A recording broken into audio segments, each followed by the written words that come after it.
Hello दोस्तों, मैं पवन Kumar Chaudhary PKC classes में आपका स्वागत करता हूं। दोस्तों, आज हम जो स्टार्ट करने वाले हैं भौतिक विज्ञान का ऐसा चैप्टर जो आपको कक्षा 10 में मिलेगा और कक्षा 12 में मिलेगा। कक्षा 12 में ये जो सेकंड वाला बुक है भौतिक सेकंड, उसका पहला चैप्टर है। और आप कह सकते हैं कि जो कक्षा 10 में है उसका भी पहले जो बुक रहता था उसमें पहला ही चैप्टर था, लेकिन अब जो बुक आया हुआ है इसमें दूसरा या तीसरा चैप्टर जो है ये चैप्टर दे दिया है प्रकाश का परावर्तन। तो दोस्तों, आज का हमारा जो चैप्टर है वो है प्रकाश का परावर्तन हुआ अपवर्तन, वह विषय परिचय में आएगा। लेकिन हमें जो है जो पढ़ना है, हमारा जो फोकस रहेगा केवल डेरिवेशन पे रहेगा, क्योंकि अभी हम बहुत पूरा डिटेल से नहीं पढ़ाएंगे। अभी हमारा जो मेन फोकस है वो है केवल डेरिवेशन पे है, कि जितना भी डेरिवेशन है उसको हम जो है देखते हुए चलेंगे, तो केवल ही डेरिवेशन बताएंगे। तो हमारा जो प्रकाश के परावर्तन का पहला जो डेरिवेशन है वो है क्या, दर्पण के लिए यूवीएफ में क्या संबंध होता है, इस संबंध के बारे में। लेकिन इस संबंध को पढ़ने से पहले हम लोग को पढ़ लेना होगा कि प्रकाश का परावर्तन क्या होता है, क्योंकि प्रकाश का परावर्तन का जो रूल है वहाँ पे अप्लाई होगा। और प्रतिबिंब के बनने का क्या नियम होता है, चिन्ह परिपाटी क्या होता है, ये चीज़ हम लोग थोड़ा सा देख लेते हैं। फिर हम लोग आते हैं कि दर्पण द्वारा सूत्र का निगमन किस प्रकार से होगा। तो चलिए देख लेते हैं पहले हम प्रकाश का परावर्तन। तो प्रकाश का परावर्तन में पहले हम प्रकाश के बारे में पढ़ लेते हैं। प्रकाश क्या होता है? तो प्रकाश एक प्रकार की ऊर्जा होती है जो हमें दिखाई नहीं देती है परंतु दूसरी वस्तुओं को देखने में सहायता करती है।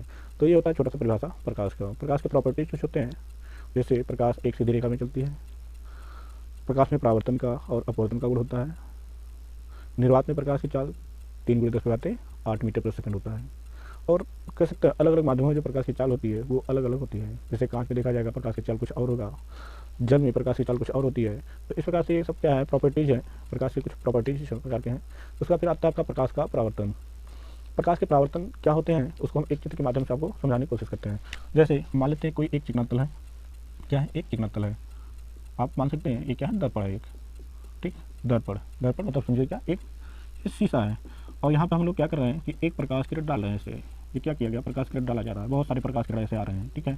ये चिकने तल पे प्रकाश किरण जब पड़ते हैं, ये प्रकाश किरण जितने भी आ रहे हैं ये प्रकाश किरण जब इसे पढ़ते हैं तो ये देखा जाता है कि प्रकाश किरण जब यहाँ पे पढ़ने के बाद जहाँ से टकराते हैं तो ये पुनः उसी माध्यम में जाते हैं जिस माध्यम से ये आए हुए होते हैं। जैसे देखो ये सब प्रकाश किरण उसी माध्यम में जा रहे हैं, देखिए सभी प्रकाश किरण उसी माध्यम में जा रहे हैं। तो जब प्रकाश किरण किसी पॉलिशदार या चिकना तल पे गिरता है तो वह पुनः उसका अधिकांश भाग कह सकते हैं पुनः उसी माध्यम में वापस लौट जाता है। यह क्रिया ही कहलाता है प्रकाश का परावर्तन, ठीक है। ये क्रिया ही प्रकाश का परावर्तन कहलाता है। उसके बाद फिर इसके एंगल के बारे में पता करना था कि ये किस एंगल से आता है और किस एंगल से ये रिफ्लेक्ट होता है, किस एंगल से वो परावर्तन होता है। तो उसके लिए हम थोड़ा सा इसको और होता है, क्योंकि यहाँ पे बहुत सारे प्रकाश किरण लिए तो हमें एंगल का पता करना है, तो हम केवल क्या एक प्रकाश किरण ले लेते हैं, फिर आपको एंगल के बारे में बता देते हैं। तो देखिए ये हो गया चिकना तल, ठीक, चिकना तल हो गया, पॉलिश कर दिया जाए एक तरफ। अब यहाँ से हमने क्या किया, एक प्रकाश किरण लिया, ठीक। इस प्रकाश किरण को कहा जाता है आपतित प्रकाश किरण। इस प्रकाश किरण को आपतित किरण कहा जाता है, ठीक है। अब इसके कोण को पता करने के लिए यहाँ पर एक अभिलंब खींच दिया गया, ठीक है, एक अभिलंब, इसको क्या बोलते हैं, अभिलंब बोलते हैं, इसको अभिलंब बोलते हैं। अब जब प्रकाश किरण इस परावर्तन पे पड़ता है तो जहाँ से देखा जाता है पुनः उसी माध्यम में वापस आ जाता है, ठीक। तो आप देख रहे हैं यहाँ पे कोण बन रहा है, ठीक, और यहाँ पे भी कोण बन रहा है, दो कोण बन रहा है यहाँ पे। तो इस कोण को नाम दिया गया आई, जिसको इंसिडेंस कहा जाता है। इंसिडेंस में होता है आपतन आर, ठीक, ये कोई क्या हो गया, आर हो गया। अब आर यहाँ पे हो गया, इसको क्या होते हैं, रिफ्लेक्शन बोलते हैं। तो हो गया इंसिडेंस, एंगल ऑफ इंसिडेंस हो गया या एंगल ऑफ रिफ्लेक्शन हो गया। अर्थात इसको हम बोलते हैं हिंदी में आपतन कोण। क्या बोलते हैं इसको, आपतन कोण। इसको क्या बोलेंगे हम लोग, तो इसको बोलते हैं परावर्तन कोण।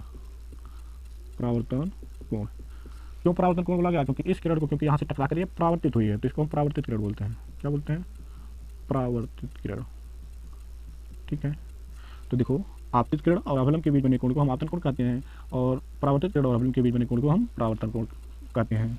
तो ये होता है हमारा क्या, प्रकाश का परावर्तन। प्रकाश का परावर्तन क्या होता है, प्रकाश का परावर्तन होता है जब किसी चिकने तल पे प्रकाश किरण पड़ती है तो वह पुनः उसी माध्यम में वापस लौट जाती है, यह क्रिया कराती है प्रकाश का परावर्तन, ठीक है। इसके नियम होते हैं कुछ, दो नियम, 1, 2। पहला रूल क्या कहता है, आपतित किरण परावर्तित किरण तथा इस पर जो डाला गया अभिलंब है, देखो ये डाला गया अभिलंब, तीनों आप देख रहे हैं एक ही तल में होते हैं, तीनों का तल क्या होता है, एक ही तल में होते हैं। दूसरा रूल क्या कहता है, जो हमारा आर होता है हमेशा आई के बराबर होता है, अर्थात परावर्तन कोण हमेशा या सदैव कह सकते हैं किसके, आपतन कोण के बराबर होता है। तो ये इसका क्या है, नियम है, ठीक है। तो प्रकाश का परावर्तन क्या होता है? प्रकाश का परावर्तन होता है जब किसी चिकने तल या पारदर्शी तल पर प्रकाश का किरण पड़ता है तो उसका अधिकांश भाग पुनः उसी माध्यम में वापस लौट जाता है। यह क्रिया ही कहलाती है प्रकाश का परावर्तन। इसके दो नियम हैं। पहला नियम यह कहता है कि आपतित किरण, परावर्तित किरण तथा आपतन बिंदु पर डाला गया अभिलंब तीनों एक ही तल में होते हैं। दूसरा क्या कहता है? दूसरा हमारा ये कहता है कि जो परावर्तन कोण होता है सदैव जो है किसके बराबर होता है? सदैव ये आपतन कोण के बराबर होता है। परावर्तन कोण हमेशा इसके आपतन कोण के बराबर होता है। अब फिर देख लेते हैं कुछ इसके प्रॉपर्टी। तो हो गया। और ये हमारा परावर्तन क्या होता है? प्रतिबिंब के बनने का कुछ रूल होते हैं, किस प्रकार से प्रतिबिंब बनता है। तो किरण के बारे में देख लेते हैं कि मान लेते हैं दर्पण। तो दर्पण के बारे में हम पूरा डिटेल तो पढ़ेंगे नहीं। दर्पण कितने प्रकार के होते हैं? दर्पण दो प्रकार के होते हैं। एक हो गया आपका क्या, समतल दर्पण, एक हो गया गोलीय दर्पण। समतल दर्पण, गोलीय दर्पण दो हो गए। अब गोलीय दर्पण में दो पार्ट होता है। गोलीय दर्पण में दो पार्ट होता है जिसको बोला जाता है, एक को अवतल दर्पण, दूसरे को बोला जाता है उत्तल दर्पण। और आज हमारा जो टॉपिक है, क्योंकि हमने आपको बताया कि हमारा केवल मेन फोकस है अभी सूत्र का निगमन करना, बेसिक कंसेप्ट, बाकी आप थोड़ा बहुत पढ़े होते हैं, उसके बाद जानकारी होती है। कुछ जो प्रॉब्लम होता है बच्चों को वो होता है डेरिवेशन में, तो हम पूरा फोकस करेंगे केवल डेरिवेशन पे। तो डेरिवेशन हमारा करना आज है, और वो डेरिवेशन जो हम करेंगे वो अवतल दर्पण के लिए यूवीएफ में क्या संबंध होता है उसको करना है। तो हम पहले पढ़ लेंगे कुछ प्रतिबिंब बनने का कुछ रूल होता है। वो रूल क्या होता है? तो देखिए हम एक दर्पण बना के उसको समझा रहे हैं। जैसे मान लेते हैं एक दर्पण हुआ ये, और ये दर्पण कौन सा है? अवतल दर्पण है। पहले देखो ऊपरी हुए तल पे किया गया है, इसका परावर्तन दबे हुए तल से होगा, तो इसलिए इसको बोला जाता है क्या? अवतल दर्पण। ये हो गया मुख्य फोकस। तो कुछ रूल इसके ये होते हैं। पहला रूल ये कहता है कि प्रकाश किरण मुख्य अक्ष के समांतर जा रहा है। देखो ये मुख्य अक्ष हो गया, इसके समांतर जा रहा है, तो ये यहाँ से टकरा कर वापस आएगा तो ये फोकस से होकर जाता है। ये पॉइंट को क्या बोलेंगे हम? फोकस कहते हैं। तो पहला रूल ये कहता है कि यदि प्रकाश किरण मुख्य अक्ष के समांतर जाती है तो परावर्तन के पश्चात मुख्य फोकस से होकर गिरेगी। ठीक, पहला रूल हो गया। दूसरा रूल ये कहता है, इसी का उल्टा देख लीजिए, यदि प्रकाश किरण मुख्य फोकस से जा रहा है तो यहाँ से परावर्तन के पश्चात मुख्य अक्ष के समांतर हो जाएगा। दूसरा नियम हो गया। तीसरा क्या कहता है? यदि प्रकाश किरण ध्रुव पे गिरता है तो यहाँ से जो है ये समान कोणांतित करता है, अर्थात थीटा कोण बनाया होगा तो ये भी क्या बनाएगा? थीटा कोण बनाएगा। क्यों बनाएगा? क्योंकि आपका जो परावर्तन का नियम है, प्रकाश के परावर्तन का जो नियम है, यही कहता है कि आपतन कोण सदैव ही परावर्तन कोण के बराबर होता है, परावर्तन कोण सदैव ही आपतन कोण के बराबर होता है, इसलिए ये होगा। तीसरा कहता है, चौथा आपका रूल होता है कि यदि प्रकाश किरण कहाँ से होकर जा रही है? सेंटर मान लेते हैं, सेंटर से होकर जा रही है तो परावर्तन के पश्चात पुनः उसी माध्यम में वापस लौट जाती है। तो ये 4-5 रूल इसके हो गए। पहला रूल कहता है कि जब प्रकाश किरण मुख्य अक्ष के समांतर जाए और तब परावर्तन के पश्चात फोकस से होकर भी होती है। ठीक है। दूसरा क्या कहता है? यदि प्रकाश किरण फोकस से होकर जा रहा है, यहाँ से देखो फोकस से होकर जा रहा है, अगर फोकस से होकर जाएगा तो मुख्य अक्ष के समांतर हो जाएगा, ऐसे चला जाएगा, मुख्य अक्ष के समांतर चला जाएगा। ठीक।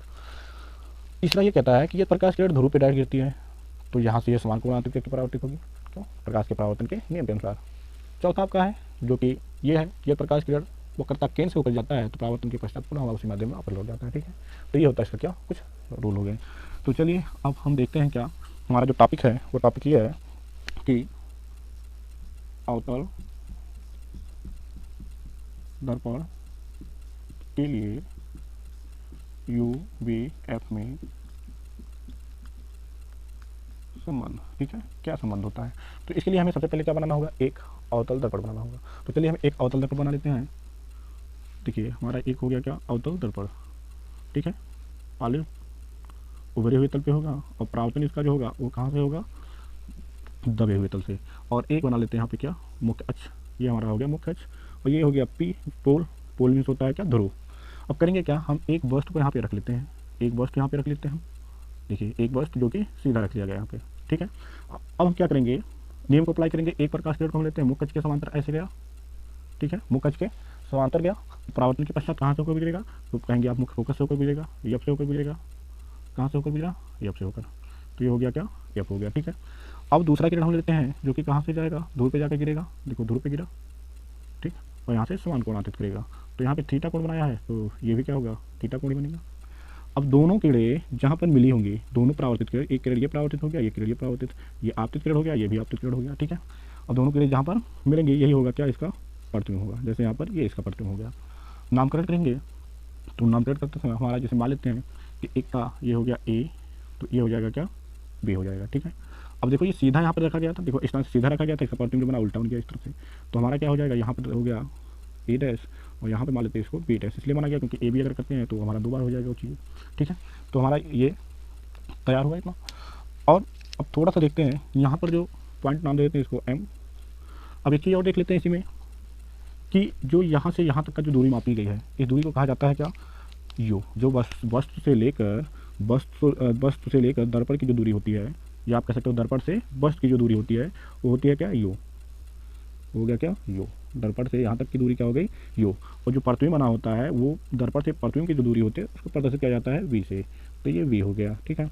और दूसरा दर्पण से फोकस के बीच की जो दूरी होती है वो होती है क्या एफ, स्मॉल एफ हो गया, ठीक है। तो ये हमारा यहाँ तक हुआ। और फिर हम देख लेते हैं कोण के बारे में, तो हमें पता चला कि अगर हम लोग ये त्रिभुज लेते हैं पी बी ए ले लेते हैं तो हमको मिल जाएगा यू, यहाँ से यहाँ तक का यू हो गया। अगर हम लोग पी बी डैश ए डैश ले लेते हैं तो हमको मिल जाएगा क्या वी मिल जाएगा।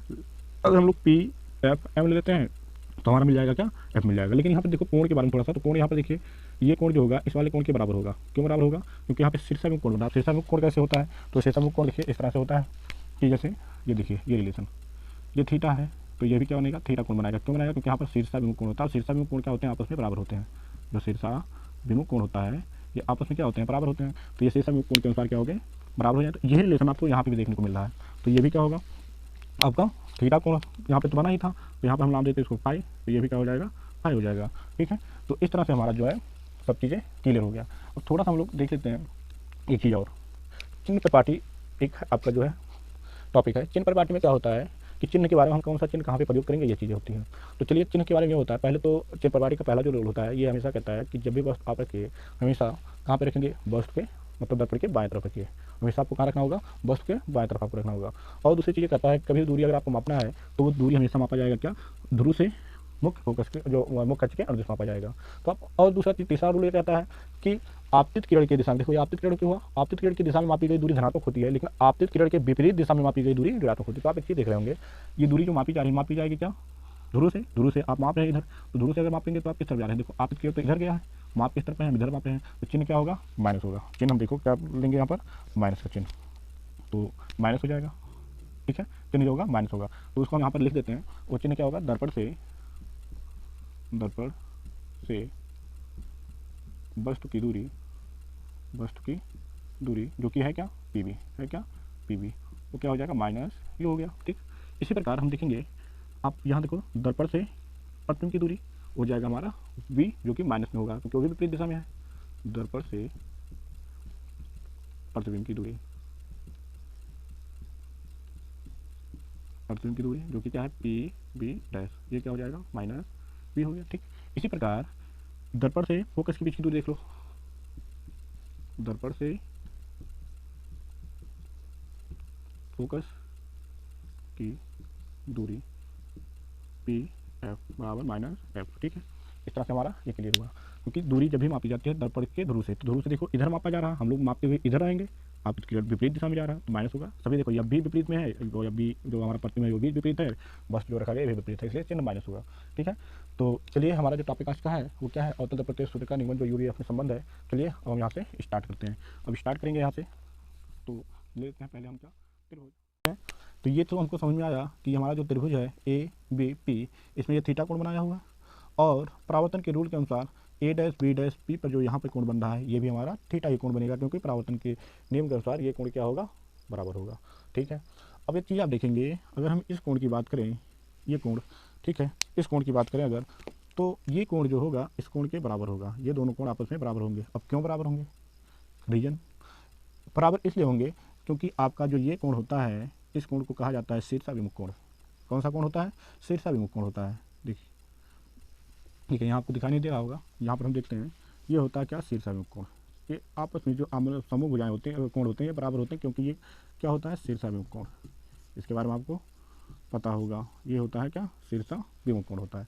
तो शीर्षाभिमुख कोण देखिए यहाँ पर भी ये रिलेशन देखने को मिल रहा है, तो ये कोण थीटा मतलब ये कोण जो हमारा जितना अंश होगा उतना अंश ये भी होगा। तो यहाँ पे तो हमको पता नहीं तो इसको मान लेते हैं कि ये फाई बना होगा तो ये भी क्या बन जाएगा फाई, अर्थात ये कोण इस कोण के बराबर होगा क्यों होगा शीर्षाभिमुख कोण के अनुसार। तो चलिए देखते हैं।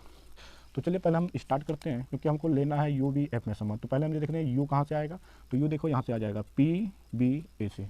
त्रिभुज ले लेते हैं हम, कौन सा त्रिभुज त्रिभुज लेते हैं हम पी बी ए, त्रिभुज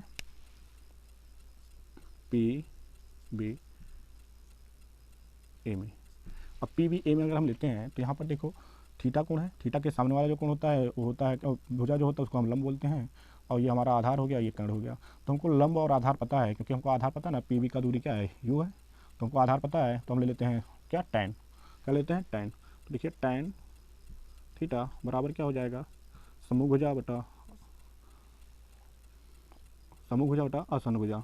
तो समभुजा देखो इस कोण के सामने वाला भुजा समभुजा हो गया, बटा आसन भुजा मतलब पी भी हो गया। देख लेंगे क्या हो गया, पी भी हो गया, या लंब बटा आधार कह सकते हैं।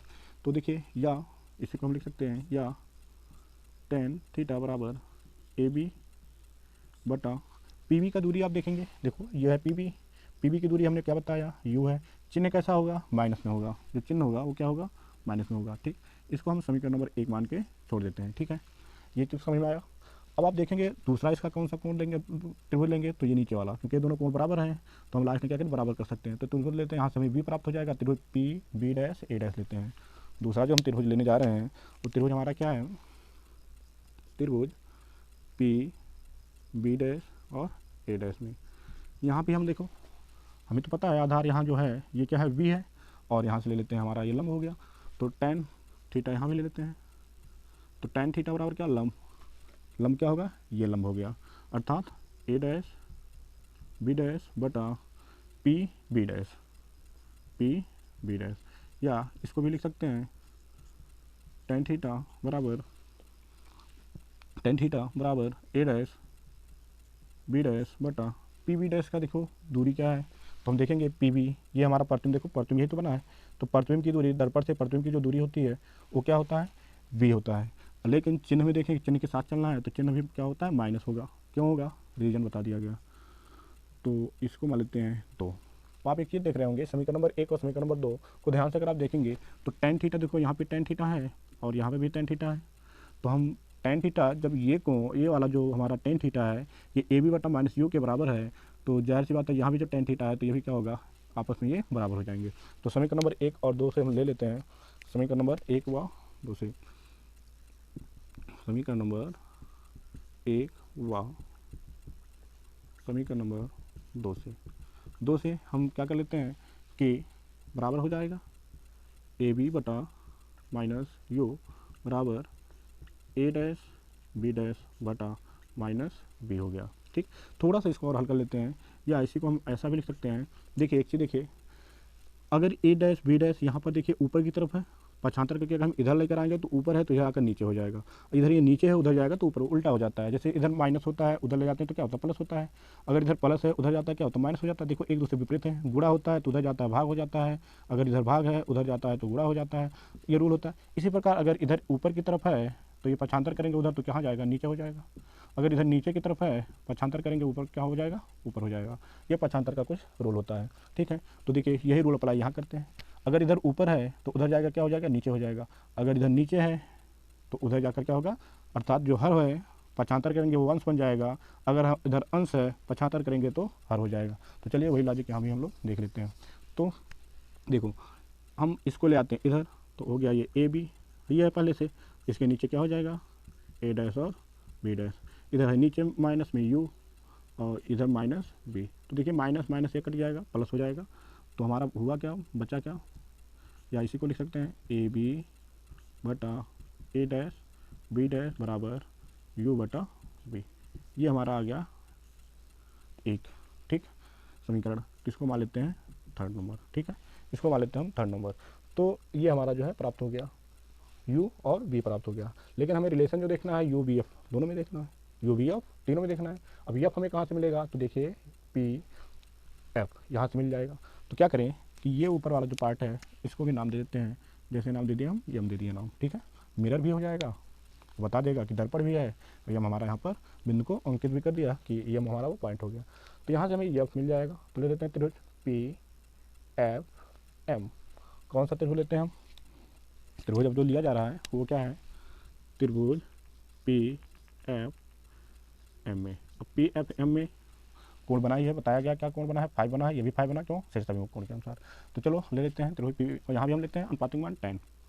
तो tan फाई बराबर हो जाएगा पी एम बटा p f, sorry p m बटा क्या है, पी एफ है। ठीक, या इसी को और हल करेंगे तो हो जाएगा tan फाई इसकल टू क्या होगा पी एम बटा पी एफ।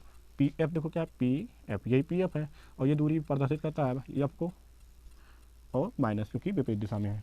इसको मान लेते हैं समीकरण नंबर 4, मान लीजिए समीकरण नंबर 4। ठीक, अब दूसरा त्रिभुज लेते हैं ये फाई है तो ये भी फाई है, तो इसका तो हमें लेना होगा कौन सा, ए डैश बी डैश एफ ले लेते हैं। अगला जो हम लेने वाले हैं वो त्रिभुज लेते हैं, कौन सा त्रिभुज, वो त्रिभुज हमारा ये है त्रिभुज ए डैश बी डैश और एफ में।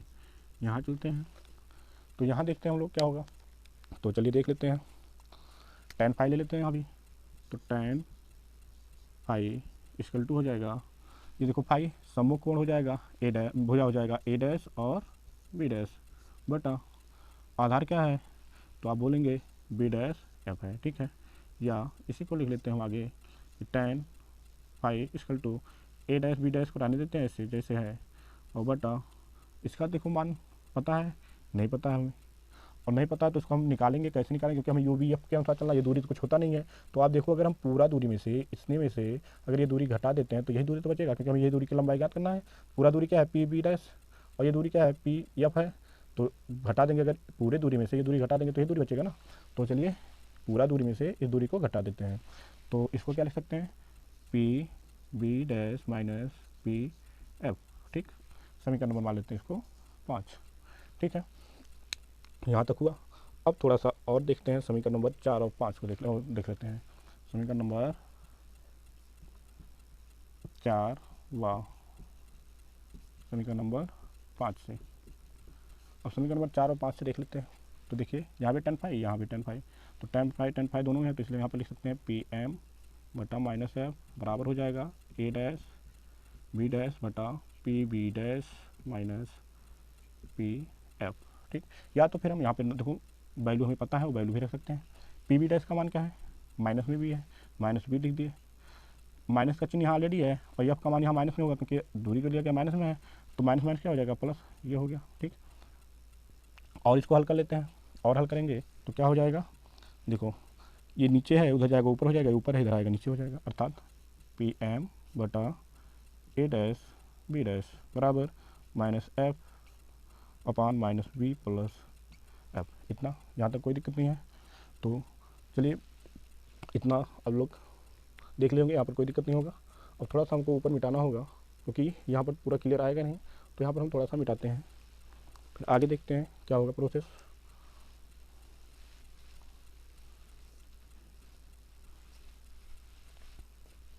ये इसको देखते हैं अभी, और ये चीज़ मिटा देते हैं, ठीक। चलिए और इसको देखिए थोड़ा सा और हम लिखते हैं कि आप एक चीज़ देख रहे होंगे, ये दोनों समांतर हैं, यहाँ पर जो नाम था बी है, ये दोनों क्या है समांतर हैं, और जब समांतर है तो ये जितना दूरी यहाँ से यहाँ तक होगा उतना ही दूरी ये भी होगा, क्योंकि ये समांतर रेखाओं के बीच की दूरी गैपिंग जितना रहेगा उतना ही रहेगा अनंत तक। तो परंतु हम लोग जानते क्या है, परंतु पी एम जो है बराबर है किसके, ए बी के, ठीक है। तब क्या होगा, तब पी एम के स्थान पे ए बी हो जाएगा बटा ए डैश और बी डैश बराबर minus f upon minus b plus f होगा, ठीक। आप एक चीज़ ध्यान से देखेंगे, इसको भी नाम दे देते हैं समीकरण नंबर 6, इक्वेशन 6 हो गया। 6 को देखिए और 3 को देखिए, ए बी बटा ए डैश बी डैश यहाँ भी है, ए बी बटा ए डैश बी डैश यहाँ भी है, तो इन दोनों के हिसाब से इक्वल कर लेते हैं। तब हमारा क्या होगा, अगर ये इसके बराबर है तो ये इसके भी बराबर हो जाएगा, क्योंकि यहाँ पर ये भी है। तो समीकरण नंबर 3 से देख लेते हैं और 6 से लिखते हैं। समीकरण नंबर 3 व समीकरण नंबर 6 से क्या देख रहे हैं कि ए बी बटा ए डैश बी डैश यहाँ भी है, तो ए बी बटा ए डैश बी डैश यहाँ भी है, तो ये इसके जो बराबर है और ये इसके बराबर, और दोनों एक ही हैं, तो क्या हो जाएगा यू बटा वी बराबर हो जाएगा इसके, तो क्या हो जाएगा यू बटा वी बराबर हो जाएगा minus f upon minus v plus u के, ठीक। हमारा अब इसका कोई काम नहीं है, ठीक है। चलो इसको सॉल्व कर लेते हैं, इसका त्रिय गुणा करा देते हैं। अब यहाँ पर नीचे हर है तो उधर आएगा अंश हो जाएगा, तो गुणा करा देते हैं, यू आएगा इधर माइनस वी प्लस क्या है माइनस वी, सॉरी यहाँ पर एफ है, एफ लिखते हैं इसको, एफ हो गया। इसका भी गुणा करा देते हैं त्रियक, तो ये क्या हो जाएगा माइनस वी एफ हो गया, ठीक है। चलो गुणा कराते हैं, यू का गुणा वी में होगा माइनस में, तो माइनस में क्या हो जाएगा यू भी हो गया। यू का गुणा जो है एफ में होगा, क्योंकि यहाँ पे प्लस है, यहाँ भी प्लस प्लस प्लस प्लस हो गया, यू का गुणा एफ में होगा तो क्या हो जाएगा यू एफ हो गया, ठीक, बराबर माइनस वी एफ, ठीक। अब क्या करते हैं, ये माइनस में इसको इधर ले आते हैं, ये वाले माइनस इधर है तो इसको उधर पचांतर कर देते हैं, तो माइनस वी है और इसको उधर ले जाएंगे तो बचा यहाँ क्या यू एफ बचा, और ये इधर आएगा तो प्लस में वी एफ हो जाएगा, और ये उधर जाएगा तो यू बी हो जाएगा। ठीक, अब क्या करते हैं, दोनों पक्षों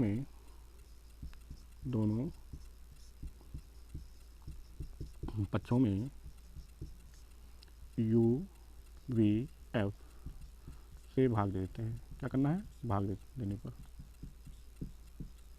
अब जब भाग देंगे तो क्या होगा, देखो U F plus V F बराबर, अब भाग देना है, किससे भाग देना है, यू वी एफ से। यहाँ भी यू बी बटा यू वी एफ हो जाएगा। ठीक, और थोड़ा सा हल करते तो इसको अलग अलग भाग दे सकते हैं, जैसे यू एफ बटा you V F plus V F बटा यू वी एफ बराबर यू वी बटा यू वी एफ। ठीक है, अब देखेंगे तो यू से यू कैंसिल हो गया, एफ से एफ कैंसिल हो गया। ठीक, वी से वी कैंसिल हो गया, एफ से एफ कैंसिल हो गया, यू वी से यू वी कैंसिल, तो बचा क्या यहाँ पर, 1/v plus 1/u equal to 1/f। ये रिलेशन होता है अवतल दर्पण के लिए फोकस दूरी का, जो रिलेशन होता है ये होता है। तो दोस्तों आज हमारा जो टॉपिक था अवतल दर्पण के लिए यू वी एफ में क्या रिलेशन होता है, ये कंप्लीट हुआ। तो चलिए दोस्तों, आज के लिए इतना ही था। अगर हमारा ये वीडियो आपको जो है समझ में आया होगा, अगर पसंद होगा तो इसको आप लोग क्या करेंगे, लाइक करेंगे, और आप कमेंट भी करेंगे कि जहाँ पर अगर कोई गलती हुआ होगा तो उसको आप कमेंट करके बता देंगे। वैसे यहाँ पर कोई गलती शायद नहीं हुआ होगा, लेकिन अगर कोई गलती होता है तो आप उसको बताएंगे, कमेंट करेंगे, और जहाँ तक कोशिश करिएगा कि वीडियो को शेयर करिएगा और लाइक करिएगा। जय हिंद।